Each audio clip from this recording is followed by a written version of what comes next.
My name is Robert Stanton. I'm a salesman at a company that's ingrained in the local community. This year I'll be turning 28, but this city isn't where I grew up. I left my hometown as soon as I graduated high school and made a beeline for this place. I'm genuinely thankful to the boss who hired a high school graduate like me and helped me grow into the man I am now. Back in the day, I had quite a reputation as a troublemaker in my hometown. You could say I was a bit of a wild child. I had a thing for motorcycles, and I was pretty darn good in a fight too. Or rather, I guess I just hated losing. After all, you can't lose a fight if you don't admit defeat. However, my wild antics definitely caused some headaches for my folks and teachers back home. These days, I'm all reformed and a respectable member of society.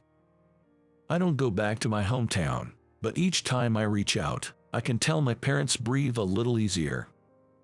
I've even started to send them a little money now and then. One day, after coming back from a client's place, I got a call from the boss. Apparently, he'd been waiting for me. I made my way to the boss's office, where the ever white-haired man greeted me. "I apologize for keeping you waiting." As I lowered my head in apology, the boss just smiled and said, "No problem." This boss of mine, he's one of the good guys and is well known even in this town. He's pretty invested in community development and knows a lot of folks. People come to him for advice on all sorts of things, not just work-related. And he's always been incredibly caring. Despite having no ties to him, he took me under his wing like I was his own son. I was motioned to sit on the guest sofa. As I sat down, the boss started to talk. "Sorry for being so sudden, but Robert, what do you think about matchmaking?" Caught off guard by the sudden proposal, all I could do was let out a puzzled sound. I mean, it's true my social life lacks a feminine touch. Mainly because I haven't felt the need for it. To set the record straight though, it's not like I can't attract the opposite sex. It's just that I haven't felt like dating anyone. I still think I'm in the middle of getting my life back on track. I just wasn't in the mood to get a girlfriend. But what the boss suggested was matchmaking. This wasn't just about introducing her, it was about setting me up for marriage.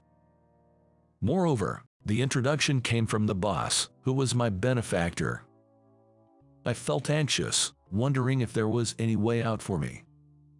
I was trying to think of a way to decline, but my mind was all over the place, especially at a time like this. "Listen, she's the daughter of the owner of Harris Enterprises. You've seen her a few times, haven't you? She shows up at Chamber of Commerce parties too." I'd seen the daughter of the head of Harris Enterprises before. She was well known in this part of town. But not because she's cute. She's famous for never smiling.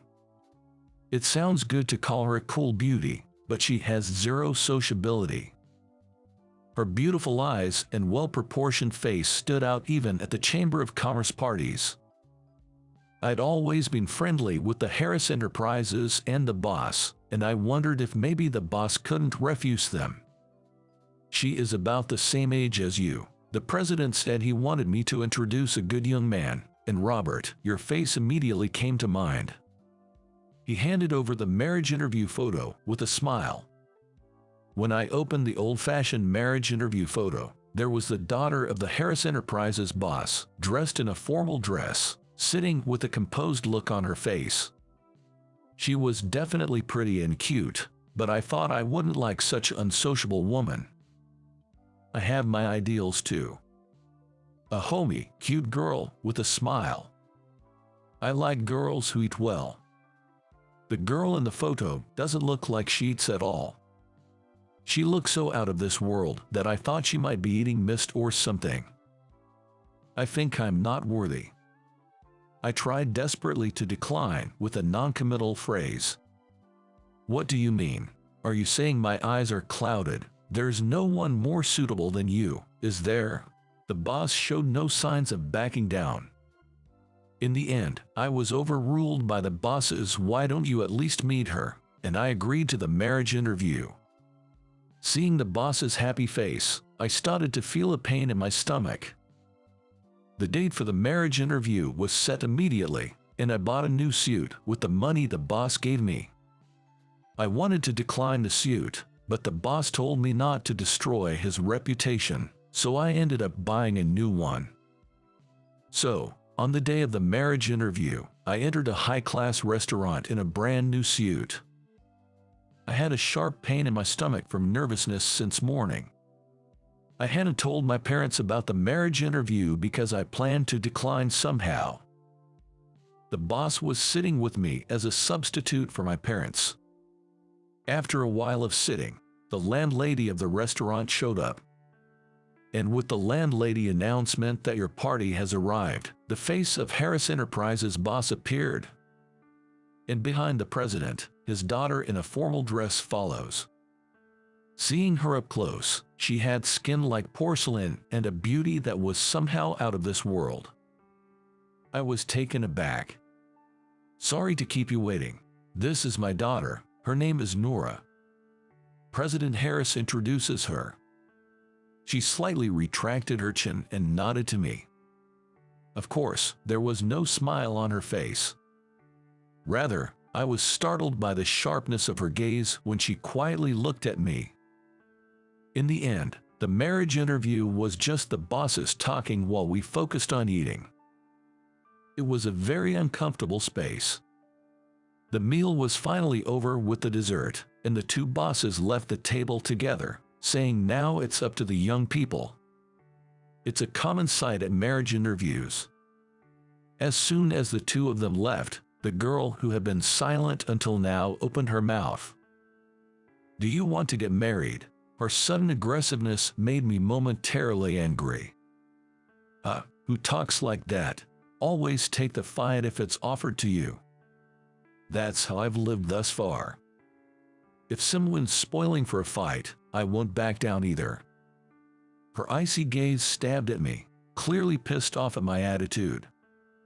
The marriage interview was your parents' idea, wasn't it? You could have put it more tactfully. You have been staying silent throughout the meeting. Are you trying to embarrass my boss? Think about it. Once I start talking, it's hard to stop. I express my distaste for her attitude. Acting high and mighty, who do you think you are? Living a life that gives you the right to lecture others.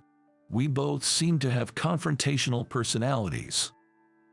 After a huge argument that caused the landlady to intervene, the marriage interview ended. I figured she would be the one to reject me. Even so, she was a strong-willed president's daughter. I went back to my apartment and thought about her. I was mad, but there was a part of me that couldn't hate her, leaving me feeling unsettled. Days passed since the marriage interview, and I hadn't received any rejection. Instead, I was called into the boss's office during my lunch break to be told that there was a date invitation from her. I was genuinely shocked and taken aback.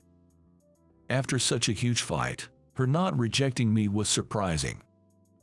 It could be some kind of prank. I left the boss's office feeling like I'd been had. In my hand was a note with the date and time of the next meeting. I needed a drink to deal with this. As soon as I got back to the office, I asked a colleague to join me for drinks that night. That evening, after getting the news about the date from the boss, I went out drinking with my colleagues at a bar. The story of the marriage interview had apparently become office gossip, and my colleagues seemed genuinely interested. I amusingly shared with them how I had a major fight with the president's daughter at the marriage interview. My colleagues jokingly warned me, "You're gonna get fired," and I felt a chill thinking it might not be that far-fetched. To shake off that anxiety, I got seriously drunk, which was something I hadn't done in a long time. A junior female colleague was doing her best to support my drunken self. As we staggered towards the subway station, I spotted Nora Harris in the crowd. Our eyes locked instantly. Then, expressionlessly, she flashed me the middle finger. In response to her blatant provocation, my drunken head heated up. I was pulled along by my junior female colleague as I wobbled. Even as I was being led, I couldn't take my eyes off Nora. Noticing my gaze, Nora nonchalantly lifted her skirt to flash her pure white thighs at me. I was captivated by their whiteness. Just as I heard, "Watch out, you're going to hurt yourself," I crashed into a corner wall. I saw stars as I banged my head on the wall. Ouch! I crumpled over, clutching my throbbing head that I had hit hard. Out of the corner of my eye, I saw Nora grinning wickedly. What the hell? I can't help but grumble to myself. She can smile after all. However, strangely, I didn't feel angry. I found myself starting to enjoy Nora's audacious personality. The date that I was dreading somehow became something I was looking forward to. On the day of our date, I still had a bandage plastered on my forehead. Despite this, Nora's expression didn't change at all. As soon as we sat down side by side on a park bench, Nora repeated the words she had said during our initial meeting. "Do you actually want to get married?" Hearing the same phrase again, I felt there was a catch to this matchmaking. I thought that she might have a compelling reason to get married. "If there's a reason, I can help. Would you mind sharing it with me honestly?" She looked at me, her eyes wide with surprise. From my serious expression, she understood I wasn't joking. After a deep breath, she began to speak. This marriage interview, it seems, was something she had requested to her father. Apparently, she wanted to prove herself to Tom. She had been in a long-term relationship with her first love. But she had been betrayed by him and her best friend. Betrayed by her boyfriend and her best friend. The deeply wounded Nora wanted to get married to show them up. She wanted to show them that she didn't need them. That was the reason why she was rushing into this matchmaking. Her story left me a bit flabbergasted, but I also felt sympathy for her being betrayed by people she trusted. Being left alone suddenly is hard. I am a daughter of a president, so it'd be like you're marrying up, right? I'll also treat your parents well, if you want. We can even divorce when it suits you. Her face was dead serious as she desperately tried to persuade me.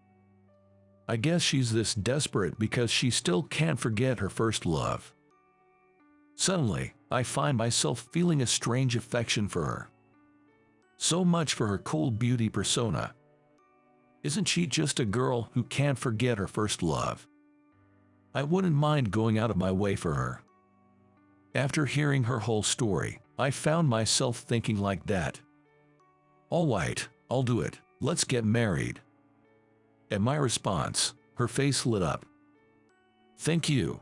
A faint smile played on her lips as she held back her tears.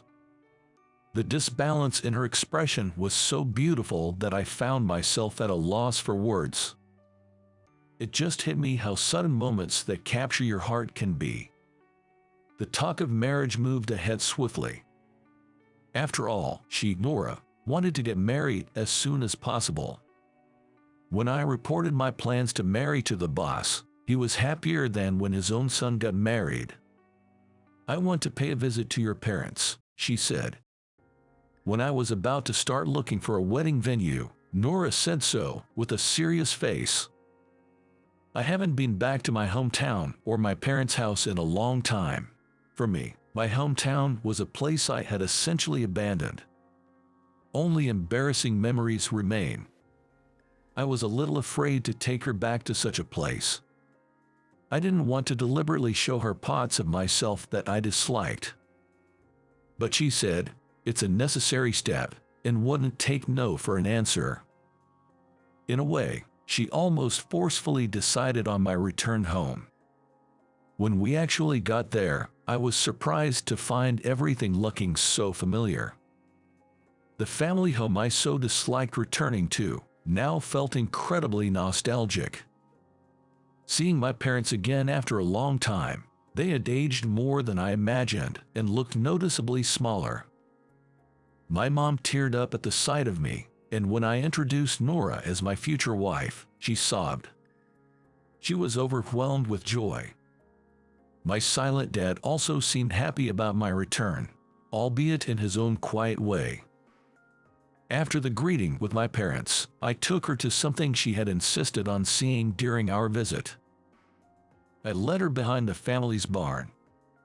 There, her eyes lit up and she exclaimed, "This is amazing. My motorcycle was just left out there, next to the barn." Surprisingly, she loves motorcycles and has a license for large ones. She'd heard about me riding a motorcycle in my student days and had asked to see it. It's not a big one, but it's a bike I cherished. She stared at it for a while and then said thank you. After that, I decided to show Nora around the neighborhood. "So, this is where you grew up?" Looking down on the river from the embankment, Nora said with deep emotion. Compared to the city where she grew up, this must have seemed like a peaceful countryside. Everything might be new to her. After deciding to get married and meeting a few times, Nora's expression gradually softened. She would even flash a small smile at me. If we build a home together, will she smile more? As I thought about creating a warm home, I felt a bit foolish. She's marrying me not because she loves me, I remembered. But I guess it's okay because I'm in love with her. "Hey, is that you, Robert?" A hoarse voice called out to me, probably from too much drink. Turning around, I saw an old friend from my rebellious days, Steve, looking at me with a surprised expression. On either side of Steve, young punks still in their prime were standing by. It seemed Steve couldn't manage to reform himself after all. "Yes, but who are you again?" At my reply, the heat in the room instantly surged. I figured he was a mate from my reckless past, but his features had changed so much I couldn't recognize him. The signs of a rough life were etched onto his face. "You think you can just waltz back here after all this time, acting high and mighty like the old days?" He glared and threatened me, but I wasn't scared in the slightest. My only worry was whether my girlfriend who was with me would be in any harm. As we locked eyes, Nora peeked her head out between us. "So it's true you were a badass?" she said, starting to laugh, clutching her stomach. Seeing her laugh so freely, both Steve and I were taken aback, losing momentum. "Who's this you're with?" "She's the woman I'm going to marry." "I see." Just like that, a peaceful expression fell over Steve's face as he looked at Nora. "It seems like your life has been moving on just fine." Hearing that, I remembered clearly who this guy was. The moment I realized, I froze on the spot. He was my ex-girlfriend's brother. I wanted to say something, but the words stuck in my throat, and I couldn't get anything out. While I was frozen in place, he gave Nora a gentle pat on the shoulder and smiled. "Be happy with Robert. I had a sister too. She's not in this world anymore, but do it for her sake as well." Leaving those words behind, he started to walk towards his car parked under the levee. The way he slouched slightly as he walked looked like a testament to the past he was carrying. As I stood there in a daze, Nora took my arm and smiled. "Should we go visit your ex-girlfriend and your buddy?" At her words, I shuddered. I wondered how she knew, my mind spinning. I left my hometown because of a motorcycle accident. I loved motorcycles since my rebellious days, and in my youthful folly, I thought reckless riding was cool. Back then, my girlfriend was a year younger, and she often rode behind me on my motorcycle. The night of the accident, I was at the police station because of a fight I got into during the day, along with my parents and my school teacher. When she heard I was taken to the station, she panicked. She was riding on the back of my buddy's bike to accompany me up from the station when the accident happened. It wasn't because they were riding recklessly. The driver of the compact car that hit their motorcycle was an unlicensed high schooler. He was a kid just like us, up to no good, and apparently he fled the scene without even calling an ambulance. When I was finally released from the police station, I remember being punched out of the blue by her brother at the entrance. When I finally saw her and my buddy in the cold morgue, I couldn't even cry. I was left in a state of utter disbelief, emotionless, unable to do anything but gaze at the two of them.